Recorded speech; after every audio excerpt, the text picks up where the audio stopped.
اعوذ باللہ من الشیطان الرجیم بسم اللہ الرحمن الرحیم۔ السلام علیکم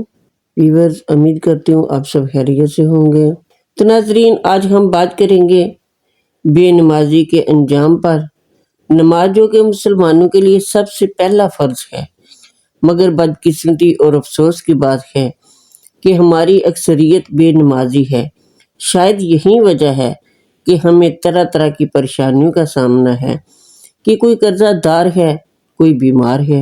کوئی گھریلو ناچاکیوں کا شکار ہے، تو کوئی نافرمان اولاد کی وجہ سے بیزار ہے۔ الغرض ہر مسلمان کسی نہ کسی مصیبت میں گرفتار ہے۔ تو ناظرین، حضرت ابو ہریرہ رضی اللہ تعالیٰ عنہ سے مروی ہے کہ حضور رحمتی دو جہاں صلی اللہ علیہ وآلہ وسلم نے فرمایا کہ قسم اس ذات کی جس کے قبضہ قدرت میں میری جان ہے، میں نے ارادہ کیا کہ لکڑیاں گٹھی کرنے کا حکم دوں، پھر نماز کا حکم دوں تو اس کے لیے اذان کہی جائے، پھر ایک شخص کو حکم دوں کہ اگر لوگوں کی امامت کرے، پھر میں ایسے لوگوں کی طرف نکل جاؤں جو نماز میں حاضر نہیں ہوتے اور ان کے گھروں کو آگ لگا دوں۔ قسم اس ذات کی جس کے قبضہ قدرت میں میری جان ہے، اگر ان میں سے کوئی جانتا کہ اسے گوشت پر ہڈی یا دو عمدہ کھریاں یعنی پائے ملیں گے تو ضرور نماز عشاء میں شامل ہوتا۔ تو ناظرین، اس حدیث مبارکہ سے معلوم ہوا کہ جو عشاء کی نماز چھوڑ دے، حضرت تاجدار مدینہ صلی اللہ علیہ وآلہ وسلم اس سے کتنے ناراض ہیں کہ اس کے گھر کو آگ لگا دیں۔ تو جو ہماری مائیں، بہنیں، بیٹیاں، بھائی، بیٹے نمازیں، پانچوں نمازیں یا ان میں سے کوئی نماز بھی چھوڑ دے، اس سے حضور پر نور صلی اللہ علیہ وآلہ وسلم کتنے ناراض ہوں گے۔ حضرت بریدہ رضی اللہ تعالیٰ عنہ سے مروی ہے کہ حضور سراج السالکین راحت العاشقین صلی اللہ علیہ وآلہ وسلم نے فرمایا کہ ہمارے اور کافروں کے درمیان عہد نماز ہی ہے، جس نے اسے چھوڑا اس نے کفر کیا۔ اسی طرح حضرت ابو دردہ رضی اللہ عنہ فرماتے ہیں کہ مجھے میرے خلیل حضور رحمتی دو عالم صلی اللہ علیہ وآلہ وسلم نے یہ وصیت کی ہے کہ تم شرک نہ کرنا، اگرچہ تم ٹکڑے ٹکڑے کاٹ ڈالے جاؤ،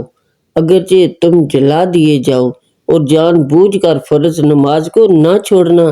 کیونکہ جو نماز کو قصداً چھوڑ دے گا اس کے لیے امان ختم ہو جائے گا۔ اور تم شراب نہ پینا، اس لیے کہ شراب ہر برائی کی کنجی ہے۔ حضرت عبداللہ بن عمر رضی اللہ عنہما سے مروی ہے کہ حضور پر نور صلی اللہ علیہ وآلہ وسلم نے نماز کا ذکر کرتے ہوئے ایک یہ ارشاد فرمایا کہ جو انسان نماز پابندی کے ساتھ پڑھتا رہے گا، یہ نماز اس کے لیے نور اور برہان اور نجات ہوگی، اور جو پابندی کے ساتھ نماز نہیں پڑھے گا تو اس کے لیے نماز نور و برہان ہوگی، اور قیامت کے دن قارون و فارون و حامان و ابی بن حلف ان کافروں کے ساتھ ہوگا۔ استغفر اللہ استغفر اللہ۔ میری نہایت ہی قابل احترام اسلامی ماؤں، بہنوں، بیٹیوں اور میرے نہایت ہی قابل احترام بھائیوں، حدیث مذکورہ کا مطلب یہ ہے کہ جس طرح قارون و فرعون و امان و ابی بن الف وغیرہ کفار جہنم میں جائیں گے، اسی طرح نماز چھوڑنے والا مسلمان بھی جہنم میں جائے گا۔ یہ اور بات ہے کہ کفار تو ہمیشہ جہنم میں رہیں گے اور ان لوگوں کو بہت سخت عذاب دیا جائے گا، اور بے نماز ہمیشہ ہمیشہ جہنم میں نہیں رہے گا، بلکہ اپنے گناہوں کے برابر عذاب پا کر پھر جہنم سے نکال کر جنت میں بھیج دیا جائے گا،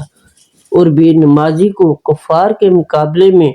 کچھ ہلکا عذاب دیا جائے گا۔ تو ناظرین، نماز فرض عین ہے، اس کی فرضیت کا منکر کافر ہے، اور جو قصداً نماز چھوڑ دے اگرچہ ایک ہی وقت کی، وہ فاسق ہے، اور جو بالکل نماز نہ پڑھتا ہو